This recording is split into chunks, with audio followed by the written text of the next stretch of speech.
On a cold November afternoon in Washington, D.C., the streets near Lafayette Square buzzed with anticipation. Media crews lined up outside the Trump International Hotel, waiting for the former president to arrive for a veterans charity gala. The red carpet was already rolled out, the guests were filtering in, and the cameras were pointed firmly toward the double doors of the grand entrance. A few blocks away, a man named Raymond Brooks stood quietly on the corner.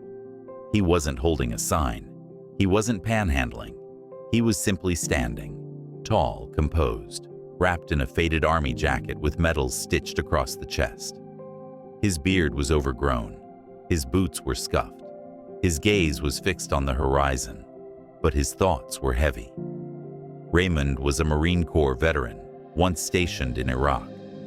He returned home a different man, haunted by war, scarred by loss, and slowly forgotten by the very country he had once sworn to protect.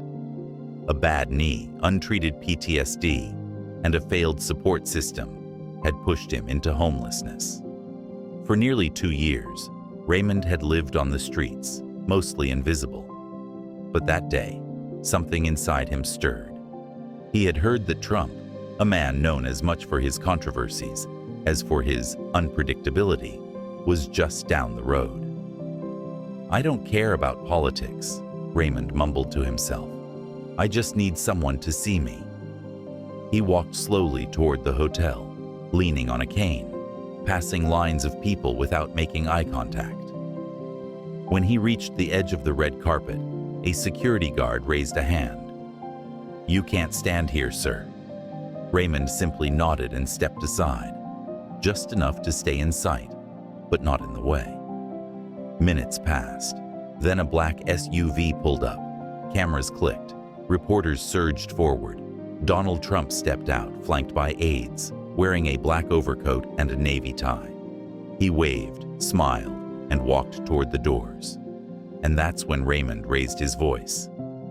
"Mr. Trump, I'm a veteran. I need help." The words weren't shouted.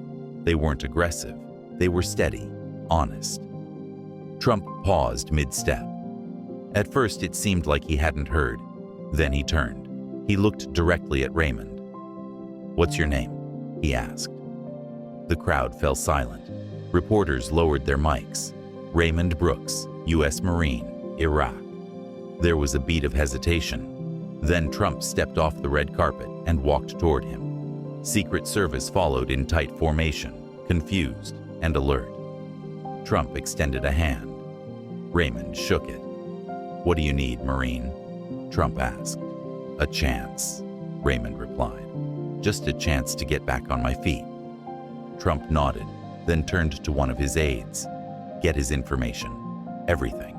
We're not doing this for show. Get it done." The aide scribbled quickly. Trump looked back at Raymond. "You served your country. We're going to take care of you now." He patted his shoulder, turned back toward the hotel, and disappeared inside. The media snapped back into motion, but the story didn't end there. The next morning, Raymond was picked up from a shelter by a private driver. He was taken to a clinic for a full medical evaluation. A local nonprofit received a large anonymous donation, enough to cover transitional housing for a year. Within 2 weeks, Raymond had a roof over his head, a clean bed, and access to therapy for the first time in years. But even more surprising was what came next. Trump invited him to Mar-a-Lago. Raymond stood in a tailored suit, trimmed beard, and new boots, looking like the soldier he once was, as he shook hands with world leaders and posed for pictures. But when asked by reporters what mattered most, he didn't talk about politics or parties. "He didn't owe me anything," Raymond said. But he listened. That's what changed everything. The moment went viral. Trump helps homeless vet on red carpet. From street to spotlight, Marine's story inspires millions. An unexpected act of kindness, social media buzzed. Critics debated whether it was genuine or strategic, but for Raymond, it didn't matter. Because for the first time in years, he had a name again. He began volunteering with a veterans outreach group, speaking at high schools, telling his story. Not about Trump, but about hope, about being seen, about the power of asking for help, even when you think no one's listening. A year later, Raymond stood on a small stage in a community center in North Carolina. Behind him hung a banner, "Honor their service, end veteran homelessness." He looked out at a room full of students and said, "I used to sleep under a bridge. I used to feel like the war never ended. But one day, I asked for help, and someone answered. It doesn't matter who. What matters is that someone listened."